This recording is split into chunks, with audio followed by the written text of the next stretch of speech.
اگر اثر کریں تو سبحان اللہ، ماشاءاللہ، الحمدللہ صرف اللہ کی رضا کے لیے کہنا ہے، نہیں میرے لیے نہیں۔ اگر آپ مجھے خوش کرنے کے لیے سبحان اللہ کہیں گے تو آپ کو ثواب نہیں ہوگا۔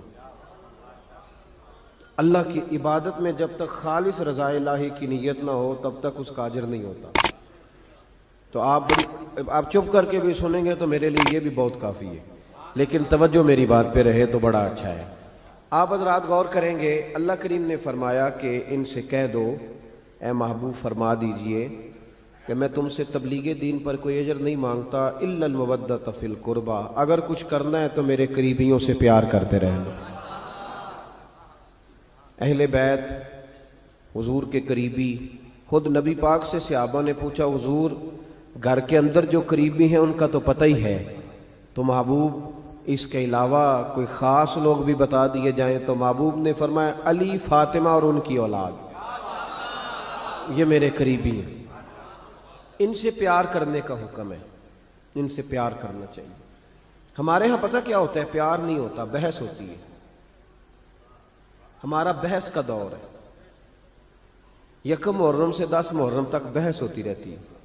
فضول سا ایک آدمی ہے، اس کے سر پہ ٹوپی بھی نہیں، منہ پہ داڑھی بھی نہیں، اس نے کوئی فضول سی بات کر دی ہے، وہ کلپ کسی نے سن لیا ہے، وہ لے کے گھومتا پھر رہا ہے کہ جناب یہ دیکھیں یہ بندہ کیا کہہ رہا ہے، جواب دیں۔ تو میں نے کہا بندہ تو دیکھ لو، اب ہر ایک کا جواب دینا شروع کر دے بھائی، اب ہر ایک کا جواب تھوڑی، میری یہ نوجوان خاص توجہ کریں، سوشل میڈیا استعمال کرنے والے، اب ہر ایک کا جواب دیا جائے گا؟ پہلے اس کا معیار دیکھا جائے گا۔ آپ بھی ہر ایک کی بات نہ سنا کریں۔ نبی پاک کا فرمان ہے، غور کریں میں کیا عرض کر رہا ہوں، سمجھانا چاہ رہا ہوں آپ کو۔ حضور کا فرمان ہے، نبی پاک نے فرمایا یہ میرا دین ہے، جب تم اس کا علم حاصل کرنا ہے تو تم نے دیکھ لینا ہے کہ تم کس سے علم حاصل کر رہے ہو۔ صرف کتاب کا اثر نہیں ہوتا، استاد کا بھی اثر ہوتا ہے، استاد کا بھی اثر ہوتا ہے۔ تو محبوب نے خود فرمایا کہ دیکھو تو صحیح بندہ کون ہے جو بات کر رہا ہے۔ پہلے یہ یاد رکھیں کہ بحث سے بچیں، الجھے نہیں۔ پہلے زمانے میں لوگ عمل کرتے تھے، کوئی بات ملتی تھی تو عمل کرتے، اب لوگ بحث کرتے ہیں، بحث کرتے ہیں۔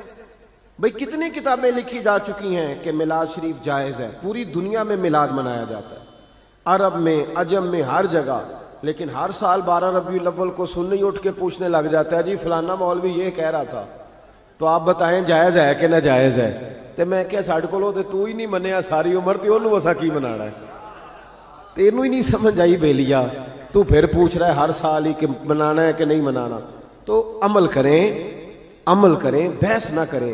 صحابہ بحث نہیں کرتے تھے، عمل کرتے تھے، انہوں نے بحث نے عمل کیا، عمل کیا، ساری زندگی عمل میں گزاری۔ یہ جو عقل ہوتی ہے نا، عقل، یہ تو بہت زیادہ عقل مند آدمی، آپ کو پتہ ہے خودکشی کون کرتا ہے؟ بہت عقل مند آدمی خودکشی کرتا ہے۔ کیوں بھلا؟ اس لیے کہ وہ اپنا دکھ کسی کو بتاتا نہیں، وہ اپنے آپ کو سب سے سیاںا سمجھتا ہے۔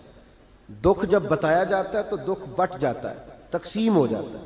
وہ جو عقل مند آدمی ہوتا ہے وہ کہتا ہے میں کسی کو بتاؤں اتنا سیاںا ہو کے، تو گھٹ گھٹ کے مر جاتا ہے، خودکشی کر لیتا ہے۔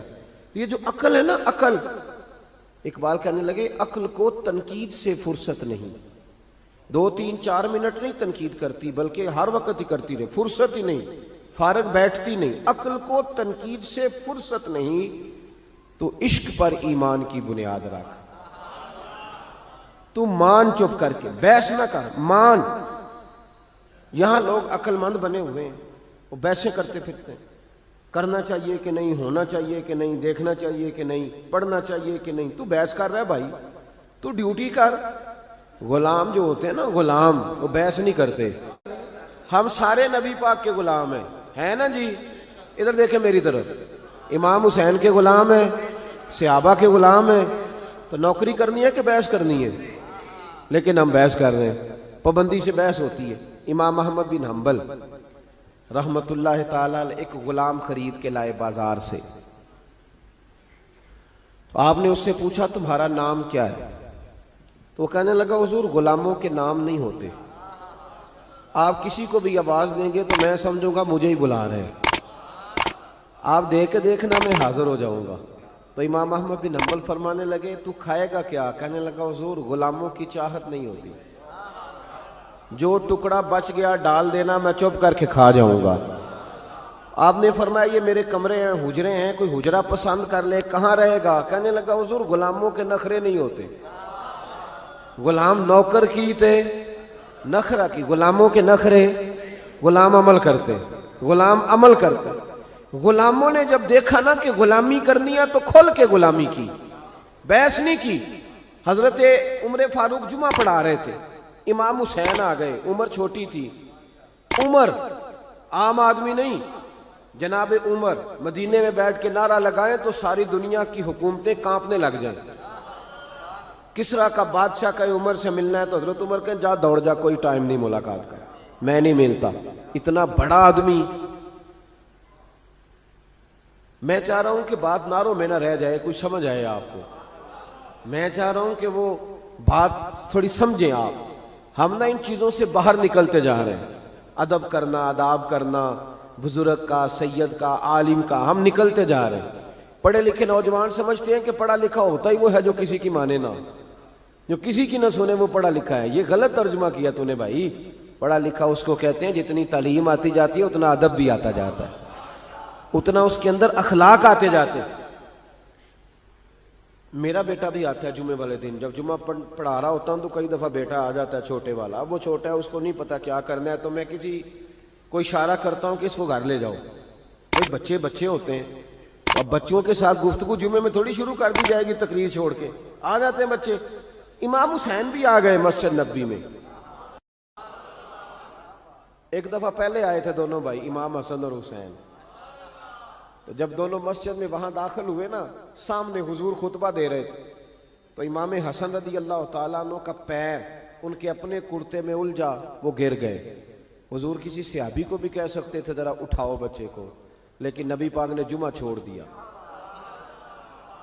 نیچے اترے، امام حسن کو اٹھا کے لائے، منبر پہ بٹھایا، اور لفظ بڑے حسین ہیں حدیث میں۔ محبوب فرمانے لگے یار یہ اولاد آدمی کو بزدل نہیں کر دیتی، یہ کمزور نہیں بنا دیتی، بچہ گرا ہے تو دیکھا ہی نہیں گیا۔ حضرت عمر جمعہ پڑھا رہے تھے، امام حسین آ گئے۔ یعنی یہ وہ درویش آدمی نہیں، ملنگ نہیں جو ہر وقت ایسے کر کے، یہ وہ والا بندہ نہیں۔ حضرت عمر فاروق بڑے جرری آدمی ہیں۔ حضرت عمر فاروق تو جا کے حجر اسود کو کہنے لگے تھے میاں میں کوئی لکیر کا فقیر نہیں کہ تیرے بوسے لیتا پھروں، میں نے کبھی تجھے پلٹ کے دیکھنا بھی نہیں تھا، میں تو تیرے اس لیے بوسے لیتا ہوں کہ تجھے میرے نبی کے لب لگ گئے ہیں، میں کو بلا وجہ لکیر کا فقیر نہیں۔ بڑا جرری دلیر آدمی حضرت عمر۔ امام حسین آئے سیدھے حضرت عمر کے پاس، جب سیدھے منبر کی طرف جا رہے تھے تو حضرت علی نے پکڑا امام حسین کو پیچھے سے، کدھر جا رہے ہو؟ تو حضرت عمر کہنے لگے علی چھوڑ دے، میرا اور حسین کا معاملہ ہے، آنے دو۔ امام حسین آئے تو کہنے لگے حضرت عمر کے سامنے کھڑ۔ میں نے کہا بچوں جمعے میں بچوں سے تو نہیں نا بندہ باتیں شروع کر دیتا۔ تو حضرت امام حسین کہنے لگے حضرت عمر سے نیچے اترو، یہ میرے نانا کا منبر ہے، نیچے اترو، یہ میرے۔ حضرت علی نے پھر پکڑا، یہ کیا کہہ رہے ہو؟ حضرت عمر کہنے لگے علی وہ آپ سے تو بات نہیں نہ کر رہا، میرے ساتھ کر رہا ہے نا، کرنے دو۔ یہ صرف آپ سبحان اللہ اور ماشاءاللہ الحمدللہ پکار کر چپ نہ کر جایا کریں، مسئلے کی نزاکت کو سمجھیں۔ بالکل امت سے یہ چیز ختم ہوتی جا رہی ہے۔ آج لوگ اس حسین کے بارے میں بات کرتے ہیں، دو شہزادوں کی لڑائی، وہ جی سیاسی معاملات، ذرا سوچیں سمجھیں، معمولی آدمی کی بات نہیں۔ حضرت عمر اترو، میرے نانا کا منبر ہے۔ تو جناب عمر فاروق منبر سے اتر کے نیچے کھڑے ہو گئے، اتر کے نیچے چپ کر کے۔ تو امام حسین فرمانے لگے جا کے اپنے نانا کے منبر پہ بیٹھ۔ حضرت عمر فرمانے لگے حسین میرے نانے کا تو کوئی منبر نہیں یار، منبر بس تیرے نانا کا ہی ہے، میرے نانا کا منبر ہے ہی نہیں، تو جاؤں کدھر؟ کوئی منبر نہیں میرے نانا کا۔ یہ لفظ کہے تو جناب عمر رو پڑے، کہنے لگے میں تو اونٹ چرانے والے کا بیٹا ہوں، میرے نانا کا منبر کہاں سے آیا؟ امام حسین بڑی معصومیت سے کہنے لگے کوئی منبر نہیں آپ کے نانا کا؟ کوئی نہیں۔ کہنے لگے چلو ٹھیک ہے پھر میرے نانا کے منبر پہ بیٹھ جاؤ۔ کوئی نہیں، بیٹھ جاؤ۔ اب حضرت سیدنا عمر فاروق دوبارہ آئے ممبر پہ، دوبارہ ممبر پہ آئے اور ممبر پر بیٹھ کر فرمانے لگے لوگوں سنو، میں اپنی مرضی سے ممبر پہ نہیں آیا تھا، مجھے ابو بکر نے بٹھایا تھا، مجھے ابو بکر نے بٹھایا تھا، پھر مجھے حسین نے اتارا، اب دوبارہ حسین نے مجھے بٹھایا ہے، کسی میں جرت ہے تو مجھے اتار کے دکھائے، ہے کسی میں طاقت تو اتارے عمر کو، اس لیے کہ مجھے امام